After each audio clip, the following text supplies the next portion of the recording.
Hi hello welcome to Shweta creations. ನಾನಿವತ್ತು ಅವಲಕ್ಕಿ ಲಡ್ಡು ಮಾಡೋದು ಹೇಗೆ ಅಂತ ತೋರಿಸ್ತಾ ಇದ್ದೀನಿ.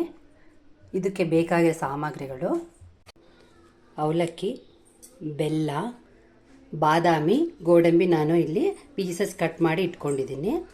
ಅರ್ಧ ಕಪ್ಪಷ್ಟು ಶೇಂಗಾ ಬೀಜ, 10ರಿಂದ 15 ಬಾದಾಮಿ, ದ್ರಾಕ್ಷಿ, ಒಣ ಕೊಬ್ಬರಿ. ಇಲ್ಲಿ ಶ್ರೀಕೃಷ್ಣ ತುಪ್ಪವನ್ನೇ ನಾನು ಯೂಸ್ ಮಾಡ್ತಾ ಇದ್ದೀನಿ. ಈಗ ಮಾಡೋದು ಹೇಗೆ ಅಂತ ನೋಡೋಣ ಬನ್ನಿ. ಫಸ್ಟು ಶೇಂಗಾ ಮತ್ತು ಬಾದಾಮಿ ಎರಡನ್ನು ಸ್ವಲ್ಪ ಹುರ್ಕೋಬೇಕು.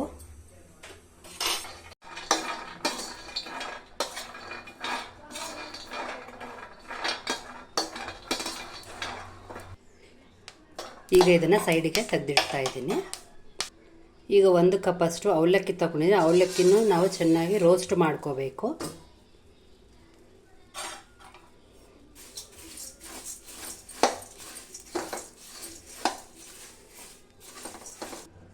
ನೋಡಿ, ಇಷ್ಟು ರೋಸ್ಟ್ ಆದರೆ ಸಾಕು. ಇದನ್ನು ಸ್ಟವ್ ಆಫ್ ಮಾಡ್ತಾ ಇದ್ದೀನಿ. ಈಗ ನಾನು ಅವಲಕ್ಕಿ ಮತ್ತು ಶೇಂಗಾ ಇದೆಲ್ಲ ಹುರ್ಕೊಂಡಿರೋದು ಮಿಕ್ಸಿಗೆ ಹಾಕಿ ಪೌಡರ್ ಮಾಡಿ ಇಟ್ಕೋಬೇಕು.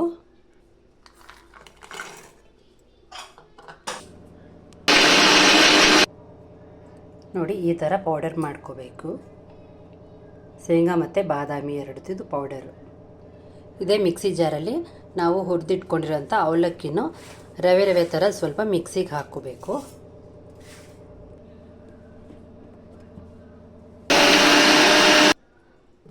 ನೋಡಿ, ಈ ಥರ ರವೆ ಇರಬೇಕು ಅವಲಕ್ಕಿ. ನಾನೀಗ ಇಲ್ಲಿ ಒಂದು ಪಾತ್ರೆ ಇಟ್ಟು ಬೆಲ್ಲನ ಕರಗಿಸ್ಕೊತಾ ಇದ್ದೀನಿ ಒಂದು ಸೈಡಲ್ಲಿ. ಇದಕ್ಕೆ ಒಂದು ಅರ್ಧ ಕಪ್ಪಷ್ಟು ನೀರನ್ನು ಹಾಕಬೇಕು. ಇದು ಪಾಕ ಬರಬೇಕು ಅಂತ ಏನೂ ಇಲ್ಲ, ಕರಗಿದ್ರೆ ಸಾಕು. ಶ್ರೀಕೃಷ್ಣ ತುಪ್ಪನೇ ನಾನು ಯೂಸ್ ಮಾಡ್ತಾ ಇದ್ದೀನಿ. ದ್ರಾಕ್ಷಿ ಗೋಡಂಬಿನ ನಾನು ಫ್ರೈ ಮಾಡ್ಕೊಬೇಕು ಇದರಲ್ಲಿ. ಈಗ ಇದಕ್ಕೆ ದ್ರಾಕ್ಷಿ ಹಾಕ್ತಾ ಇದ್ದೀನಿ. ಇದಕ್ಕೆ 1 ಕಪ್ಪಷ್ಟು ಒಣ ಕೊಬ್ಬರಿ ತಗೊಂಡೆ, ಒಣ ಕೊಬ್ಬರಿನೂ ಹಾಕ್ತಾ ಇದ್ದೀನಿ. ಈಗ ಬಾದಾಮಿ ಮತ್ತು ಶೇಂಗಾ ಹುರಿದಿಟ್ಕೊಂಡು ನಾನು ಪುಡಿ ಮಾಡಿಟ್ಕೊಂಡಿದ್ದೆ, ಇದನ್ನು ಇದಕ್ಕೆ ಹಾಕ್ತಾ ಇದ್ದೀನಿ. ಎಲ್ಲನೂ ಚೆನ್ನಾಗಿ ತುಪ್ಪದಲ್ಲಿ ಫ್ರೈ ಮಾಡ್ಕೋಬೇಕು. ಈಗ ಪುಡಿ ಮಾಡಿಟ್ಕೊಂಡಿರೋಂಥ ಅವಲಕ್ಕಿ ರವೆ ಹಾಕ್ತಾ ಇದ್ದೀನಿ. ಇದನ್ನು ಚೆನ್ನಾಗಿ ಫ್ರೈ ಮಾಡ್ಕೋಬೇಕು ನಾವು.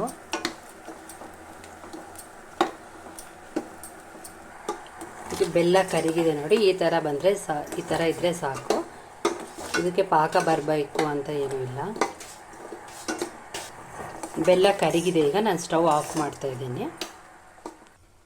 ರವೆ ಇದೆಲ್ಲ ಹಾಕಿ ನಾವು ಇನ್ನೂ ಸ್ವಲ್ಪ ತುಪ್ಪ ಹಾಕಿ ಹುರ್ಕೋಬೇಕು ನಾವು. ತುಪ್ಪ ಸ್ವಲ್ಪ ಜಾಸ್ತಿ ಇದ್ದರೆ ಟೇಸ್ಟ್ ಚೆನ್ನಾಗಿರುತ್ತೆ ಅವಲಕ್ಕಿ ಲಡ್ಡು. ಈಗ ಇದೆಲ್ಲ ಹುರಿದಿಟ್ಕೊಂಡಿದ್ರೆ ಈಗ ಸ್ಟವ್ ಆಫ್ ಮಾಡ್ತಾ ಇದ್ದೀನಿ. ಇದನ್ನು ಸ್ಟವ್ ಆಫ್ ಮಾಡಿ ಸೈಡಿಗೆ ಇಟ್ಕೊಂಡಿದ್ವಿ. ಇದಕ್ಕೆ ನಾವು ಬೆಲ್ಲ ಕರಗಿಸಿಟ್ಕೊಂಡಿರೋಂಥದ್ದು ಸ್ವಲ್ಪ ಸ್ವಲ್ಪ ಹಾಕ್ಕೊಂಡು ಕಲಿಸ್ಕೋಬೇಕು.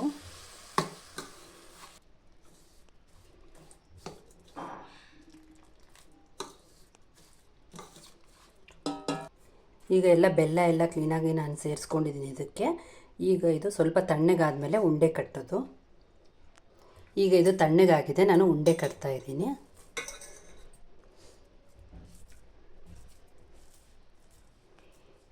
ಇದು ಬಿಸಿ ಇದ್ದಾಗ ಸ್ವಲ್ಪ ಮೆತ್ತಗಿರುತ್ತೆ, ತಣ್ಣಗಾದ್ಮೇಲೆ ಗಟ್ಟಿ ಆಗುತ್ತೆ ಅವಲಕ್ಕಿ ಲಡ್ಡು. ನೋಡಿ ಎಷ್ಟು ಚೆನ್ನಾಗಿ ಕಾಣಿಸ್ತಾ ಇದೆ.